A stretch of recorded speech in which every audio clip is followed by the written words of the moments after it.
માની મમતા. માં એ માત્ર એક શબ્દ નથી, પરંતુ આખું જગત છે. માની મમતા એ ભગવાનની સૌથી સુંદર ભેટ છે, જે નિસ્વાર્થ, નિરંતર અને નિઃશબ્દ રીતે સંતાન પર વરસે છે. જીવનમાં કોઈપણ સંબંધમાં જેટલો પવિત્ર અને નિષ્કપટ નથી. માં પોતાના સંતાન માટે જે પ્રેમ કરે છે, તેની તુલના દુનિયાના કોઈપણ સુખ કે સંપત્તિ સાથે કરી શકાય તેવી નથી.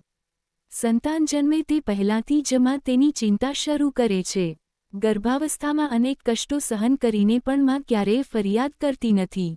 બાળક જન્મે ત્યારે તેની પ્રથમ નજર માં પર પડે છે અને માની આંખોમાં આનંદના આંસુ વહેતા હોય છે. બાળકનું પ્રથમ સ્મિત, પ્રથમ પગલું અને પ્રથમ શબ્દ, દરેક ક્ષણમાં માનું હૃદય ગર્વ અને ખુશીથી ભરાઈ જાય છે. માની મમતા નિસ્વાર્થ હોય છે.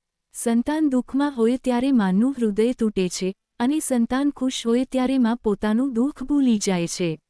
સંતાન બીમાર પડે ત્યારે માં રાત દિવસ તેની સેવામાં તત્પર રહે છે. પોતાની ઊંઘ, ભૂખ અને આરામ બધું જ ભૂલીને માં સંતાનની સલામતી માટે પ્રાર્થના કરે છે.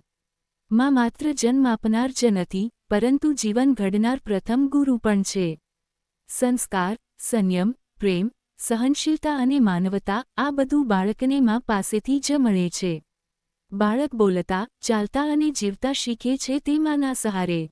માં પોતાના જીવનના સપનાઓ સંતાનના ભવિષ્યમાં જ જોએ છે. સમય જતાં સંતાન મોટું થાય છે, પોતાની દુનિયામાં વ્યસ્ત બની જાય છે, પરંતુ માનું મન હંમેશા સંતાનની આસપાસ જ ફરતું રહે છે. સંતાન દૂર હોય તો પણ માની પ્રાર્થનાઓ તેની સાથે જ હોય છે.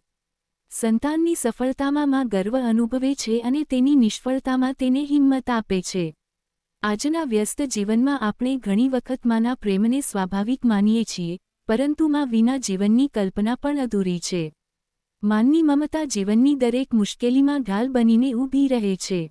તેથી માનને પ્રેમ, સન્માન અને સમય આપવો આપણો ફરજિયાત ધર્મ છે. અંતે એટલું જ કહેવાય કે દુનિયામાં સૌથી મોટું આશીર્વાદ જો કોઈ હોય, તો તે માની મમતા છે.